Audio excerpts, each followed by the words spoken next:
Hi everyone, and welcome to this week's Wallsend history story. I am once again filming outside, and I know that you will hear me say welcome to this week's history story in the little intro when the video actually starts playing properly. But I'm doing this little voiceover because there was a couple of things that I wanted to say. One is the fact that you will find that the video ends where I wasn't intending to end it. I was going to film a little bit further, and I was going to go down to the baths, and I was going to go down the little pathway that led down to where the ship in the hole was. However, there were quite a lot of people gathered around that area, and I do have a tendency to try and not film people if I can help it. So I kind of didn't go down and I stopped it. I will get round to filming that area a little bit later, and I will probably add it on to another of the videos. And I also wanted to say a little hello to the couple of canny lads that we spoke to on the way down Swans Bank. So they are in the video, and they are quite happy to be in the video. So they are just a couple of little things that I wanted to say before the video starts. So it's pretty much down Swans Bank and along the old Riverside railway line. So I hope you'll enjoy it. I hope you'll find it interesting, and I will see you in a bit. Hi everyone, and welcome to this week's Wallsend history story. This week is again another little video outside. Now, I think that most people of Wallsend will recognise where I am.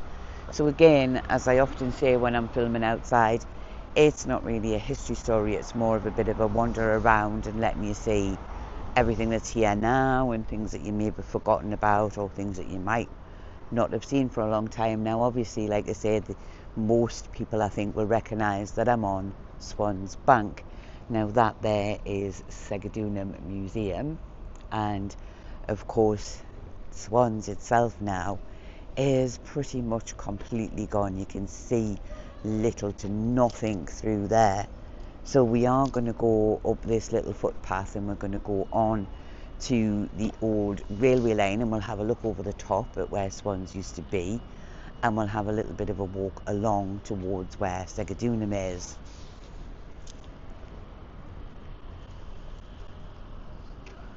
We're going up the steps though. Yeah. Can I say hi? You can, yes, if you really want to be Hello, on. YouTube. What are you doing for YouTube? Wallsend, it's all history stuff about Wallsend. How many subscribers you got? Right. Just over 2,600 at the minute, so Fair enough. not bad. Could do with a few more, like I'll subscribe. Julie's Wallsend and local history, I think. I can't remember, something like that. You have a good day. You too. Bye. So we're just going to go, as I say, along this little footpath. It's always nice to meet people when you're out and about. So we're just going to go along this little footpath and up to where the old railway track used to be. And I came this way because I didn't fancy climbing up those steps.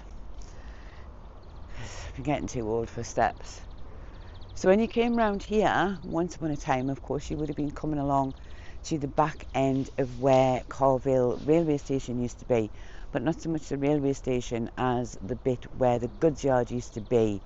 So this would have been where I know little to nothing about railway tracks, but I think it would have been where they would have done all the repairs, but you really can't see anything. I'm kind of just going to show you, but you really can't see anything. You used to be able to see in there, but it's now all really overgrown. So this that I'm actually standing on is the railway track, and that's a blackberry. Quite early for them, although then again sometimes they do come out. So this is known now as Hadrian's Way or Hadrian's Cycleway, but there's also on there, it does say the Riverside Railway, and this is where the Riverside Railway line used to be. So I'm sure that you may have seen a picture in the past of a train going across this bridge that we're about to come up to, taken from the top of Swans Bank. But if you haven't seen it, obviously, like I say, this is where the trains used to come along, and that was something that I never really actually travelled on. I always went from Wallsend railway station at the time, so I never went on the Riverside line, but people probably do remember it quite well.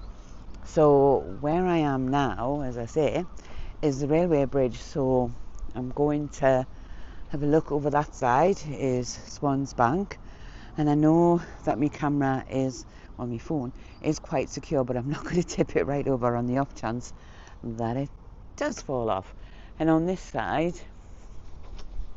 is where Swans used to be. Well, as you can see, there's nothing there now apart from the Swans Centre for Innovation, which I don't even know if that's still in use, but a lot of the pots still have nice flowers in, so you would think it's used. But that is where Swans used to be, and there's absolutely nothing there anymore, nothing at all. And actually also on the other side of the water there's also a building that's been demolished over there, and you can now see the church over there much more clearly than you used to be able to see it. And I can't remember what the building was that got knocked down over there, but not to worry. So I'm going to go along this way, like I say. We're going to head along towards Segadunum, and we're going to head along to where the end of the wall is, or was, well, most of it. And this is the cycle path, and it connects to other cycle paths, and it goes right the way up to Newcastle. And it is really well used. There's always a lot of people on bikes along here, and it is a very, very busy cycle path. And I know that basically I've got me listening ear on, because sometimes they're behind you and you don't always hear them. So I can hear some work going on down here, and I don't know what it is, but I'll find out when we get a bit further along, because you can't actually see anything from where I am at the moment. So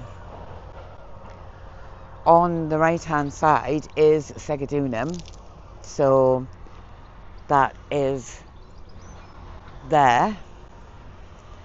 And oh yes, there's somebody digging in where one of the docks used to be, and I don't know what they're doing, but they seem to be digging down the side of it, knocking something down. Not sure what they're doing. Anyway, that's Segadunum on that side. And again, like I say, that side is where Swan Hunters used to be, and like I've just said, one of the docks there. And I mean, if you think about it, it is massively different now to how it used to be, because naturally this is literally where all of those big ships used to be built that you see in all them pictures. It's also where the Mauritania was built, but now there's nothing here at all. But as you come down here, a little bit further down anyway, it looks like I'm going to walk into that lamppost. I'm not. As you come down here, you see on the right hand side again the end of the wall. That's not the absolute end of the wall, because that's where it is on there. Then you see it going across the footpath, and then it goes down there. But that part of it is pretty much overgrown, and you can't see it. You might see little bits of it sticking out of the soil, but you can't see much of it. But it did go through, and it went right through and out the other side, and it would have come to the water's edge. And of course, you've got to remember that many, many, many years ago, of course, this wasn't where it is now. The Tyne was much, much wider and shallower, and people could actually have walked across it. There were stepping stones somewhere in this area, and actually people used to go across in little boats, taking coffins from Wallsend across to Jarrow for people to get buried at St Bede's Church. So you could easily get across, although I don't think I would have fancied going across either stepping stones or in a little boat with a coffin in case I lost it in the water. But that was actually what used to happen many, many years ago. So you can see the viewing tower for Segadunum there.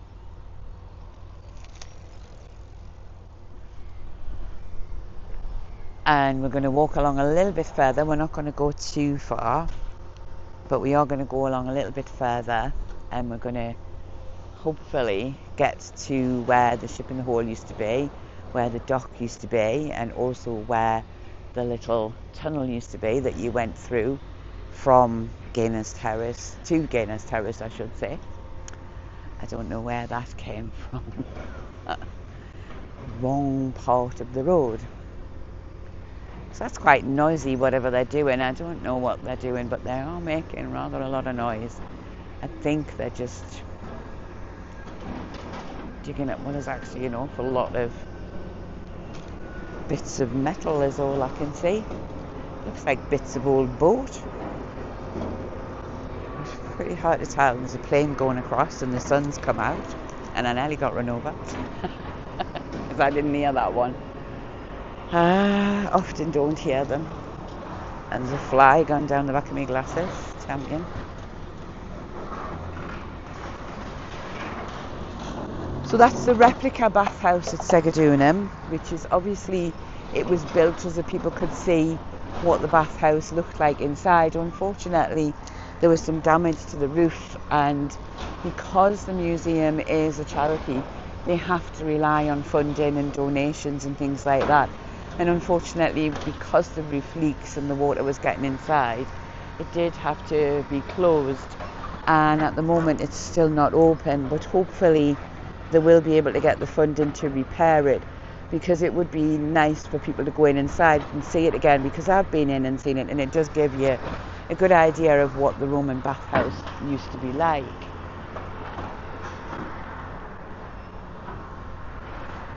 So I'm gonna walk a little tiny bit faster, because at the moment you're not seeing a lot. You're just basically seeing a bit of grass and a few bits of stone, but because I want to kind of go down to where the bathhouse is, which I know I did include that in another video a while ago when we were driving round, but I want to go down and do it so you can see how you get down there from here, which would, well, this wouldn't have been, this was literally the railway track, but you would come down from Camp Road and go in there. So what you've got is your good old signpost telling you that the Roman baths is that way, Segadunum Museum is that way, and it also tells you nicely that Rome is that way.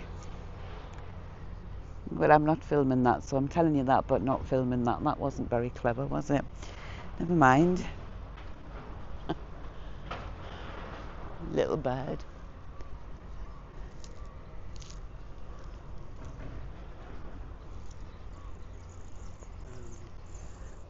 Yeah, I know. So I'm going to leave it there, and we're going to do the Roman bathhouse and what have you in another video, because this one's, oh, the birds are tweeting. This one's been quite long, so I'm going to leave this one here. So I do thank you all very much for watching, and I hope to see you again next week.